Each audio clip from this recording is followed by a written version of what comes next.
अनेकांच्या पोटातील ओठावर येणाऱ्या गुपितांची बिनधास्त मांडणी करणारं बातमीपत्र। आमच्या डोळ्यासमोर संजय मंडलिक हेच उमेदवार, हसन मुश्रीफ यांचं वक्तव्य। तिन्ही पक्ष मिळून उमेदवाराबाबत जो निर्णय घेतील त्यांच्या मागे ठामपणे उभं राहणार। समरजित सिंग घाडगे यांचा संभाव्य उमेदवारीवर हसन मुश्रीफ यांचं सूचक विधान। दिलेल्या उमेदवाराला निवडून आणण्यासाठी हाडांची काढं रक्ताचं पाणी करेन।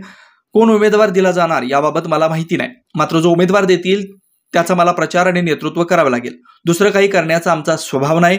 आज तर आमच्या डोळ्यासमोर संजय मंडलिक हेच उमेदवार आहेत। सतेज पाटील यांना इतका बालिशपणा कुठून आला हे समजत नाही। शाहू महाराजांना बिनविरोध करण्याच्या सतेज पाटील यांच्या वक्तव्याचा मुश्रीफांनी घेतला समाचार। राजकारणामध्ये असं होत नसतं। आम्ही आदराच्या भावनेने शाहू महाराज यांच्याबद्दल बोललो होतो। आमच्या श्रद्धेला कुठेही डाग लागू नये ही आमची त्या पाठीमागची भावना होती। कोण उमेदवार द्यावा हा त्यांचा प्रश्न आहे। आता ही तर एकनाथ शिंदे साहेबांची जागा आहे।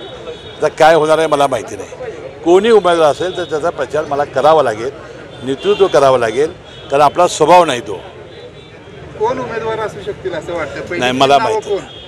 आता संजय मंडलिक एक, आणखी कोण असू शकतं नाही मला माहिती नाही। आज तर आमच्या डोळ्यासमोर तेच आहेत, कारण ते खासदार आहेत आणि एकनाथ शिंदेचे ते आज उमेदवार आहेत आणि त्यांना जर काय बदलायचं असेल किंवा काय असेल ती वरती चर्चा करतील।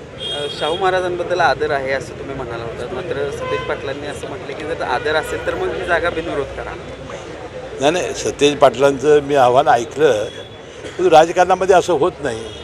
इतका बालिशपणा त्यांना कुठनं आला मला कळत नाही। आम्ही एका आदराच्या भावनेनं बोललो होतो की शेवटी निवडणुका आल्या की टीका टिप्पणी होते, या बाजूने काय बोलले की त्या बाजूने लोक बोलतात आणि त्या आमच्या श्रद्धेला कुठं डाग लागू नये एवढी आमची भावना होती। बेधडक निर्भीड बिनधास्त मांडणी करणारा खबऱ्या लाईव्ह।